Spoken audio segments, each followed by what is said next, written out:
দীর্ঘদিন হাইপারটেনশানে থাকলে আপনার কিন্তু হার্ট ক্ষতিগ্রস্ত হতে পারে। হার্টের 4টি চেম্বার আছে, তার মধ্যে left ventricle main part play করে। সে পাম্প করে ব্লাডটাকে মাথার চুল থেকে পায়ের নখ পর্যন্ত সাপ্লাই করে। এখন যদি বেশি প্রেশারের এগেনস্টে ওকে কাজ করতে হয়, তাহলে আস্তে আস্তে ওর ভলিউমটা বেড়ে যাবে, ও বড় হয়ে যাবে, তখন ও অ্যাক্টিভলি পার্টিসিপেট করতে পারে না ব্লাড পাঠাবার জন্যে। কিছুটা ব্লাড পাঠায়, তো সেই ক্ষেত্রে বলা হয় তাকে লেফট ভেন্ট্রিকুলার হাইপারট্রফি, বড় হয়ে গেল লেফট ভেন্ট্রিকেলটা।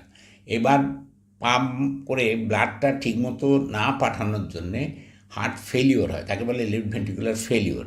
এর থেকে হার্ট ফেলিওর এবং হার্টের অন্য কমপ্লিকেশানও দেখা যায়। তাহলে সেক্ষেত্রে কী করতে হয়? সেক্ষেত্রে হাই প্রেশারের ট্রিটমেন্টটা একটু অন্যরকম। তখন ডায়ুরেটিক্স দিয়ে ট্রিটমেন্ট করতে হয়, যাতে এক্সট্রা ফ্লুইডটা শরীর থেকে বেরিয়ে যায়, তার ফলে হার্টের লোডটা কম পড়ে। তাহলে ওকে কম জোরে কাজ করলেই হয়ে যায়, তখন প্রেশারও কমে এবং রিলিফ হয়। শ্বাসকষ্ট বা সিঁড়ি ভাঙলে যে কষ্ট, সে কষ্টগুলো আপনার কমে যায়।